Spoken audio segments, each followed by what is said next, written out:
नमस्कार, सोशल संवाद में स्वागत है। मैं शशि भूषण और आज हम लोग ड्रग्स ऑफिस पहुंचे हैं और हमारे साथ दो जो है शहरी इलाके में ड्रग्स इंस्पेक्टर हैं। इनका रोल काफ़ी ही महत्वपूर्ण होता है। जो दवाइयां हम लोग इस्तेमाल करते हैं, जो मेडिकल से दवाइयां बिकती हैं, उसको सही दवाइयां पहुंचे, किसी तरीके का उसमें दिक्कत ना हो।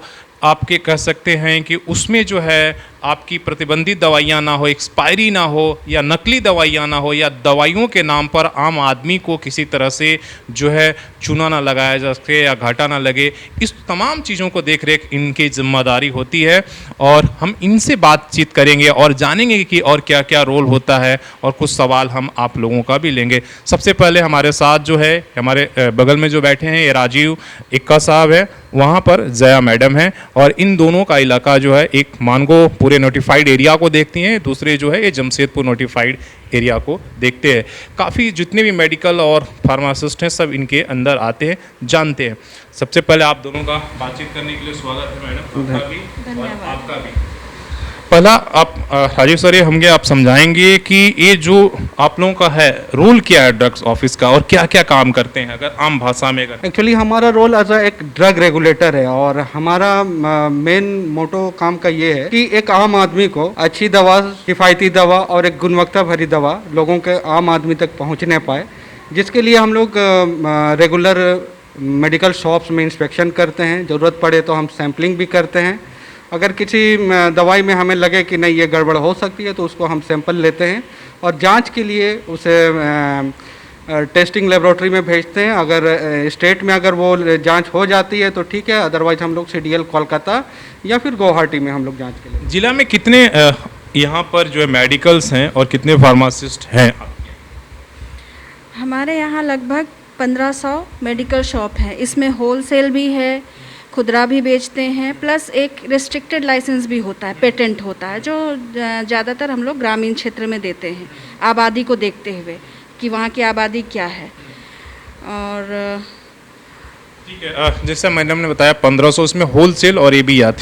एक मेडिकल वालों का हमेशा ये रहता है कि जो लोग होलसेल के दुकानदारी करते हैं वो रिटेल बेचने लगते हैं, उससे हमें नुकसान होता है और उसके लिए क्या आप लोग करोगे या कैसे? ये कुछ दिन पहले हमारे भी संज्ञान में आया है, इसको लेके हमने कार्रवाई शुरू की है और हम यहाँ के जो केमिस्ट एंड ड्रगिस्ट एसोसिएशन है उनको हमने एक चिट्ठी भी लिखी है। और अगर इस तरह का कुछ हमें संज्ञान में आता है और हम पाते हैं तो वो ड्रग्स एंड कॉस्मेटिक एक्ट के तहत 18C एक वायलेशन होता है, जिसमें अनलाइसेंसी अगर के तरह में हम लोग उसको ट्रीट करेंगे। एक होलसेलर रिटेल नहीं कर सकता, अगर वो रिटेल कर रहा है दैट मीन्स कि वो अनलाइसेंसी है और उसमें हम ड्रग्स एंड कॉस्मेटिक एक्ट के तहत उस पर कार्रवाई करेंगे। या तो उनको उनकी लाइसेंस कैंसिल हो सकती है या फिर उनको सज़ा भी हो सकती है। बड़ी बात है, अगर ऐसा होता है तो आप दी, अगर आपको भी सोचना हो तो आप इन्हें दे सकते हैं। एक कंप्लेन मैडम मानगो से खासकर लोगों का रहता है कि जो प्रतिबंधित दवा कोरेक्स को लेकर ज़्यादा और एक और दवा है पता नहीं जो भी है, वहाँ पर कई बार पकड़े गए हैं, लेकिन इसके बाद ही फिर से वही दुकान बेचना शुरू कर देते हैं। क्या ऐसा कारण है, क्या उस पर आप कार्रवाई करेंगे? नहीं, हमारे संज्ञान में जो आता है अगर कोरेक्स वगैरह बेचते हैं तो उस पे हम लोग कार्रवाई करते हैं और हमारे ऊपर जो लोग हैं, डायरेक्टर मैडम है, उनके पास हमारा ये जाता है, उनको वार्निंग भी दिया जाता है, हम लोग दुकान सस्पेंड भी किया जाता है कि वो लोग भी बोलते हैं इस कंडीशन में नहीं करेंगे हम लोग, लेकिन फिर भी अगर वैसा करते हैं तो फिर बहुत सारी, अगर एक ही मेडिकल अगर 2 बार 3 बार अगर पकड़ा जाए नहीं तो उस कंडीशन में बहुत सारा लाइसेंस रद्द भी किया गया है कि हम उनका लाइसेंस ख़त्म कर देते हैं। अगर वो इस तरीके का अगर बेचते, अगर आपके ऊपर एक्सपायरी दवाओं की भी जिम्मेदारी होती है, वह स्टॉक चेक करने के लिए कहीं से, लेकिन बहुत सारे ऐसे कंप्लेन रहता है कि जब कंपनियां जो है वो दवाइयां एक्सपायर हो जाती तो ऊपर से स्टिकर जो है चिपका देते हैं। क्या ऐसे मामले कभी आते हैं और आप लोग जब चेक करते हैं तो फिर क्या? नहीं, ये हमारे प्रायोरिटी लिस्ट में रहता है एक्सपायरी मेडिसिन को लेके। जब हम इंस्पेक्शन में जाते हैं तो हम एक्सपायरी मेडिसिन का रजिस्टर रिकॉर्ड मेंटेन करते हैं और हम देखते हैं, हम उसे मिलान करते हैं फिजिकल स्टॉक से और एक्सपायरी जो मेडिसिन है उससे। यदि उसमें हमें कुछ गड़बड़ी मिलती है तो फिर हम उसमें कार्रवाई करते हैं। मतलब वो स्टॉक की कब आया उसका आप रेगुलर एंट्री हाँ, वो ज़रूरी है। हम लोग जैसे ये लोग रिटर्न भी करते हैं, नहीं रिटर्न कर पा रहे हैं तो उस कंडीशन में ये कुछ मेडिसिन ऐसे रखे रहते हैं, ऐसा भी होता है। तो वो बोलते हैं कि जैसे केमिस्ट ड्रगिस्ट जो होते हैं वो यही बोलते हैं कि नहीं हम अभी रिटर्न नहीं कर पाए या बहुत लेट हो गए, 3 महीने का उनका रिटर्निंग का पीरियड रहता है। तो उस कंडीशन में नहीं करते हैं तब फिर उनको डंप करना है या फिर डिस्ट्रॉय करना है। कोरोना संकट काल में देखा गया है कि जो दवाइयों को लेकर कभी कभी किल्लत, जो दवाइयां अगर काम करने लगी हैं, देखिए जैसे एजिथ्रल जो एंटीबायोटिक है उसको लेकर काफ़ी क्राइसिस पैदा हुई हैं। कई ऐसे इंस्ट्रूमेंट है जैसे ऑक्सीजन नापने वाला है, तो उस सही मूल्य पर लोगों को मिले, उसको ब्लैक मार्केटिंग ना हो, ज़्यादा ये पर ना मिले, उसके लिए आप लोग कुछ कारगर कदम उठाते हैं। देखा जाता है कभी कभी 900 वाला मशीन 2500 तक लोग डिमांड बढ़ जाता है तो लोग बेच रहे हैं। एक्चुअली ये जो जैसे ऑक्सीमीटर की आप जैसे बात किए, एक्चुअली ये ड्रग प्राइस कंट्रोल एक्ट में ये नहीं आता जिसके लोग फ़ायदा उठाते हैं। बट अभी सरकार के तरफ से एक नोटिफिकेशन आया है जिसमें मानक मूल्य तय किया गया है और इसका हम लोग time to time regular supervision कर रहे हैं और अगर संज्ञान में आ रहा है तो हम लोग तुरंत उस पर त्वरित कार्रवाई कर रहे हैं। जो जीवन रक्षक दवाइयाँ उनके पास आए लेकिन इसके बाद भी किल्लत होने के बाद मना कर देते हैं, तो आप लोग कैसे उसको?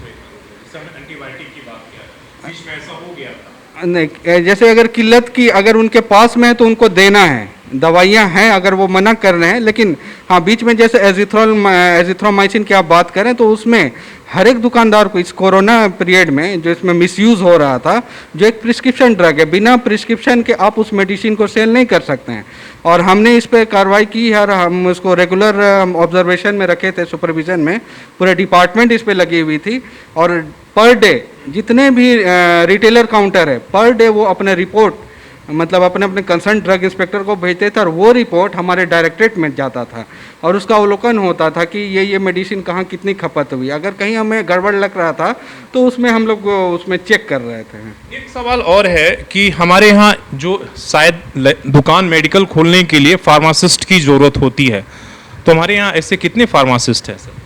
यहाँ फार्मासिस्ट रिटेल जितने भी काउंटर है सब में फार्मासिस्ट है इसमें। लेकिन ये बताया जाता है कि फार्मासिस्ट की संख्या कम है, मेडिकल ज़्यादा है, तो क्या कैसे मतलब फिर वो क्या उस कंडीशन में हम लोग लाइसेंस भी नहीं देते हैं।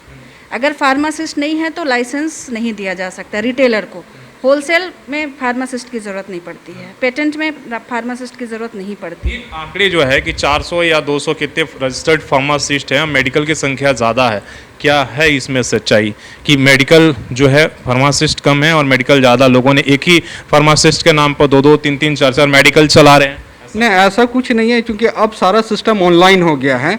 अब हम अगर एक फार्मासिस्ट मोर देन वन जगह में अगर काम कार्य अगर दिखता है कि वो कहीं दूसरे जगह लगाए हुए हैं, इस जिला को छोड़कर दूसरे जिला में भी एक फार्मासिस्ट का एक रजिस्ट्रेशन नंबर रहता है। सपोज मान लीजिए कि हम जमशेदपुर में हैं और वो धनबाद में लगाना चाहे तो वो नहीं लगा सकता क्योंकि सिस्टम में शो कर जाएगा, वो आपको आगे प्रोसीड करने नहीं दिया जाएगा, वो चेक पॉइंट होता है हमारा। इसलिए अब उस चीज़ की संभावना मतलब शून्य के बराबर हो गई है। लेकिन पहले से जो है उसके लिए भी आप लोग कुछ कर रहे हैं कि पहले से मान लीजिए जो मेडिकल खुला उनको लाइसेंस है, क्या उसको रेगुलेशन? नहीं, उनका टाइम टू टाइम रिन्यूअल होता है। अगर मान लीजिए कि रिन्यूअल के समय में वो क्राइटेरिया नहीं फुलफिल कर रहे होते हैं या फार्मासिस्ट उनकी नहीं होती है तो उस कंडीशन में उनका रिन्यूअल नहीं होता और लाइसेंस खत्म हो जाता है। एक लास्ट सवाल ये रहेगा कि आप दोनों से रहेगा कि चुनौती क्या है, जैसे कि सबसे बड़ी समस्या आप लोगों के लिए क्या है जहाँ कि आप लोग बड़े स्मूथली काम कर पाएँ या जो करना चाहते हैं वो नहीं कर पा रहे हैं मैन पावर की दिक्कत की वजह से या कुछ और कारण है, क्या चुनौतियाँ एक्चुअली हमें ड्रग एब्यूज़ को लेके है जो सबसे बड़ी चुनौती है। इस केवल इस ज़िले में नहीं पूरे राज्य में है और हम निरंतर इसमें हम लोग कार्रवाई कर रहे हैं और क्योंकि मेन पावर की तो कमी है बट उसमें भी हम लोग सर्वाइव कर ले रहे हैं। और सबसे बड़ा चीज़ है कि मिसयूज़ ऑफ ड्रग नहीं हो।